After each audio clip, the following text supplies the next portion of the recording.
नमस्कार दोस्तों, स्वागत है आपका अपने YouTube चैनल खबर की नगरी पर, जहां आपको मिलती है सबसे निष्पक्ष और सटीक जानकारी। आज हम बात करेंगे एक ऐसे मुद्दे की जो सिर्फ दो देशों की लड़ाई नहीं है, बल्कि पूरी दुनिया के लिए एक गंभीर चेतावनी है।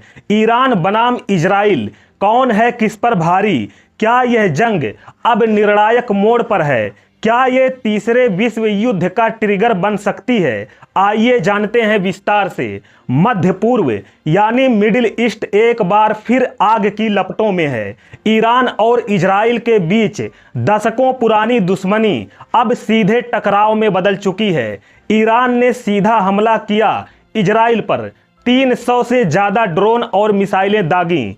इजराइल ने जवाब में ईरान की मिलिट्री बेस पर एयर स्ट्राइक की। इजरायली हमलों में अब 224 ईरानी मारे जा चुके हैं, जबकि 1481 लोग घायल हुए हैं। वहीं इजराइल में अब तक 24 लोग मारे जा चुके हैं, जबकि 600 से ज़्यादा घायल हैं। अब सवाल उठता है, कौन है ताकतवर, कौन किस पर भारी है? आइए समझते हैं। सेना, तकनीकी, जियोपॉलिटिक्स और रणनीति के आधार पर दोनों देशों में कौन किस पर भारी पड़ता जा रहा है। दोस्तों, इजराइल के पास है अत्याधुनिक तकनीकी डिफेंस सिस्टम और एयरफोर्स।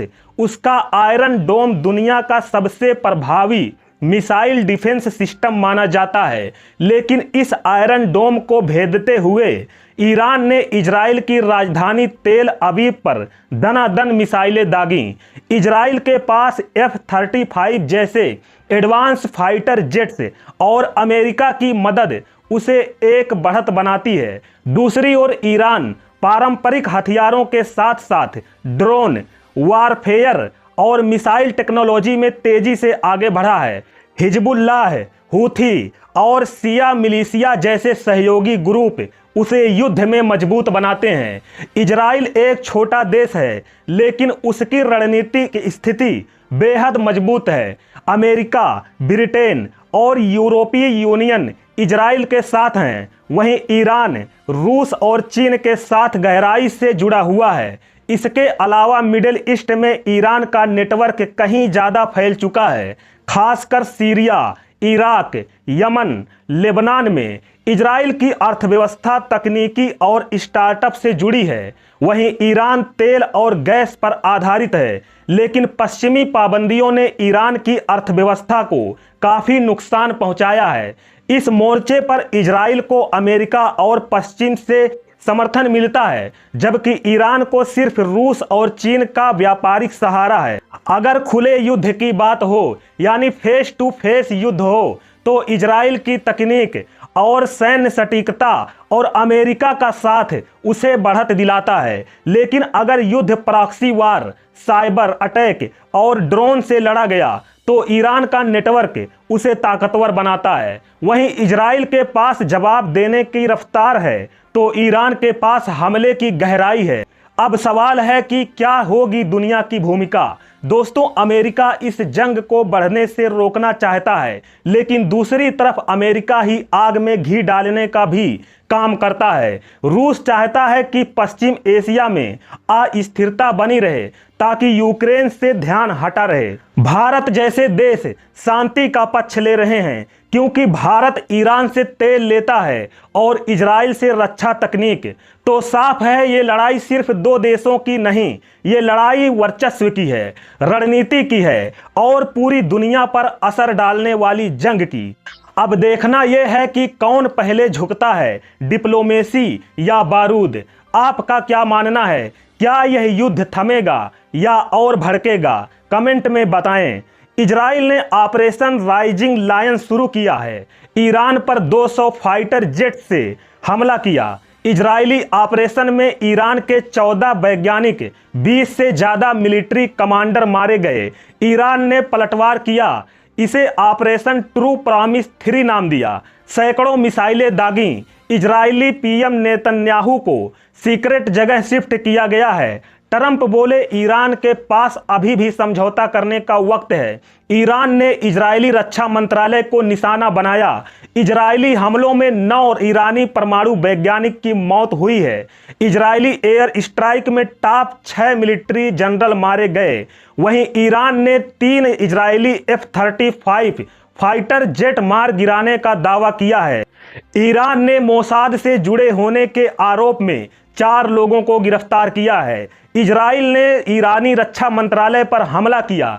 वहीं ईरानी हमलों में इजराइल के हाइफा रिफाइनरी सेंटर को नुकसान हुआ। वहीं ईरान ने इजराइल पर सबसे बड़ा हमला किया, जिसमें 8 लोग मारे गए, 200 से ज्यादा लोग घायल हुए हैं।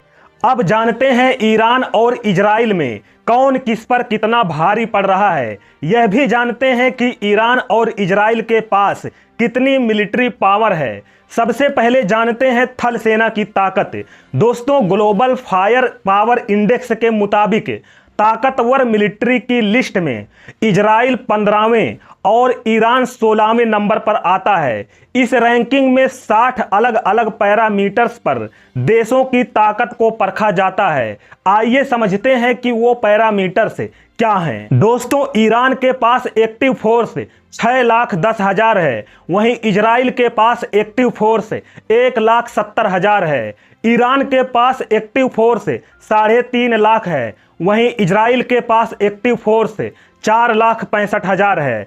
ईरान के पास बख्तरबंद गाड़ियां 65,800 है। इजराइल के बख्तर बख्तरबंद गाड़ियां 35,900 है। ईरान के पास टैंक 1713 है। इजराइल के पास टैंकों की संख्या 1300 है। ईरान के पास आर्टिलरी 3,405 है। इजराइल के पास आर्टिलरी 1100 है। अब जानते हैं दोनों देशों के एयरफोर्स की ताकत। ईरान के पास कुल एयरक्राफ्ट 551 है। इजराइल के पास कुल एयरक्राफ्ट 611 है। ईरान के पास फाइटर जेट 188 है। वहीं इजराइल के पास फाइटर जेट 240 हैं। ईरान के पास अटैक हेलीकॉप्टर 13 हैं। इजराइल के पास अटैक हेलीकॉप्टर 48 हैं। ईरान के पास ट्रांसपोर्ट एयरक्राफ्ट 87 है। इजराइल के पास ट्रांसपोर्ट एयरक्राफ्ट 13 है। दोस्तों, अब जानते हैं नेवी की ताकत। ईरान के पास कुल पनडुब्बियों की संख्या 25 है। इजराइल के पास पनडुब्बी 5 है। ईरान के पास फ्रिगेट युद्धपोत 7 हैं। इजराइल के पास फ्रिगेट युद्धपोत 0 हैं। दोस्तों, ईरान के पास हथियार ज़्यादा हैं, लेकिन इजराइल के पास टेक्नोलॉजी। ईरान के पास पुराने मॉडल के T-72 जुल्फिकार और कर्रार जैसे सोवियत और स्वदेशी टैंक और BMP-1 जैसी बख्तरबंद गाड़ियां हैं। इनकी टेक्नोलॉजी पुरानी है। इजराइल के पास MK4, M4 शेरमन और M22 लोकस्ट जैसे टैंक्स हैं, जो दुनिया के सबसे एडवांस टैंकों में शुमार हैं। यह टैंक सटीक निशाना और मजबूत डिफेंस के लिए मशहूर हैं। इसके अलावा नमार और ईतान जैसे एडवांस बख्तरबंद वाहन हैं। इजराइल के पास एडवांस टेक्नोलॉजी के जेट्स हैं, तो ईरान के पास ड्रोन्स हैं। ईरान के पास MiG-29, F-4 फैंटम और F-14 टॉमकैट जैसे 188 फाइटर जेट्स हैं। ये ज़्यादातर 1979 से पहले के हैं और पुराने हो चुके हैं। हालांकि ईरान के खेमे में शाहेद 136 और मोहाजर 6 जैसे सस्ते और प्रभावी ड्रोन्स हैं। इजराइल के पास F-15, F-16, F-35 जैसे फाइटर जेट्स हैं। इजराइल की वायुसेना छोटी है, लेकिन एडवांस है और सटीक हवाई हमले करने में माहिर है। ड्रोन्स के मामले में इजराइल के पास हेरोन और हर्मीस जैसे ड्रोन्स हैं। दोस्तों, इजराइल में मोसाद, अमन सहित 3 प्रमुख खुफिया एजेंसियां और इजराइल की खुफिया एजेंसियों में अंतर।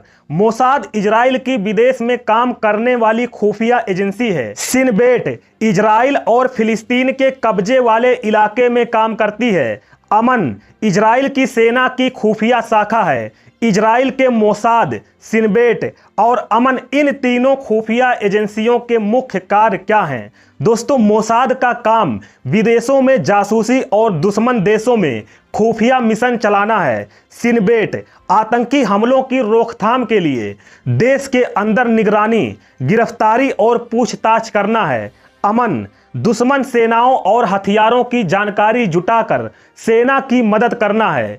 इजराइल के इन तीनों एजेंसियों के काम करने का तरीका क्या है? दोस्तों, मोसाद जासूसी, साइबर हमले, ह्यूमन इंटेलिजेंस का काम करता है। शिन बेट ये निगरानी, गिरफ्तारियां, पूछताछ और मुखबिरों का नेटवर्क का पता लगाता है। वहीं अमन खुफिया एजेंसी सैटेलाइट सिग्नल इंटरसेप्ट पर काम करता है। दोस्तों, इस एनालिसिस से कुल मिला जुला कर दोनों देश लगभग बराबर ताकत रखते हैं।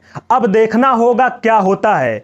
इस पूरी खबर पर आपकी क्या राय है? अपनी राय कमेंट बॉक्स में जरूर बताइएगा। वीडियो अच्छी लगी हो तो लाइक करें, शेयर करें और हमारे चैनल को सब्सक्राइब करें। मिलते हैं अगली वीडियो में। जय हिंद दोस्तों।